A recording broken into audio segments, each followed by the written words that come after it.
Another hour, another saved dollar. So now we are out here today for about an hour. I'm going to pull intake off, coil brackets, and all the accessory stuff in the front because we're going to need car accessories to go in the car.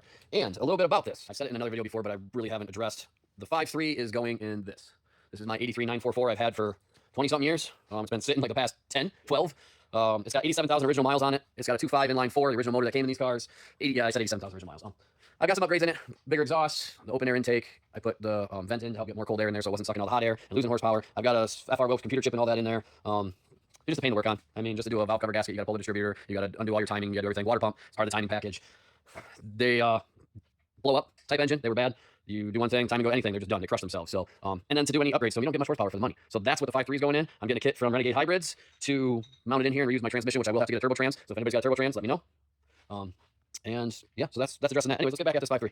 So anyway, the 2.5 and the 944 was about 150 horsepower, 150 foot-pounds of torque, give or take. Swapping this bad cat in, I'm gonna be straight 300 horsepower stock engine and about 330 foot-pounds of torque. So that's a big increase. And I only paid like $400 for the engine, wiring, computer, and all that. So that's perfect. You know, price per dollar to horsepower. If I would have bought just a turbo just for that engine, it would have been like $5 grand. It's a belt-driven one, and you maybe get 50 horse. So this is definitely gonna be the ticket. This is the L33 5.3. I believe it came out of a Silverado or something, 06. So it doesn't have the AFM and the DOD, so I don't have to eliminate none of that stuff. I'm just gonna change the car accessories and car intake and clean it up a little bit. I'm gonna go through it. Timing chain, oil pump. I have to because I gotta change the oil pan anyways. So I'll change the O-ring in that. The rear seals, head gaskets. As long as everything looks good, I gotta tear it down, make sure pistons and cylinders are all good, and then I build it back up pretty much. I might change the lifters and the caps or whatever you call them on this. Buckets, caps, whatever they are, yes, and change those too. Just kind of freshen it up. I was told it only had 130,000 miles on it at most, so I mean, if I freshen it up, it'll probably outlast my lifetime, and maybe his.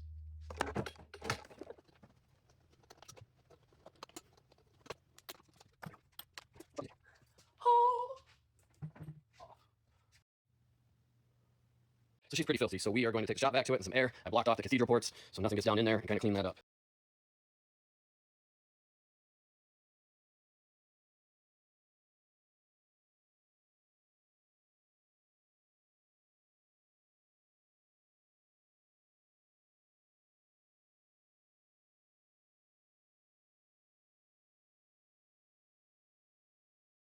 Rebuild stuff I need is head gaskets, timing chain, oil pan gasket, which I think comes with the kit to install it with the new oil pan because it's a custom oil pan to go in the car. So I don't think I'll need that, but I think I'll need head gaskets, timing chain and gears probably as a refresh, oil pump, the oil pump O-ring, valve cover gaskets, and simple things like that. That way I'm not wasting money spending on stuff I don't need. And then if we have major problems in the heads or the block, we'll address them as we go. I do have to get the accessory kit for the front and a few other things, so at least I can get started with that. So I'm gonna leave this where it's at for now until we get those stuff, and I'll finish tearing down and start to put back together as we go.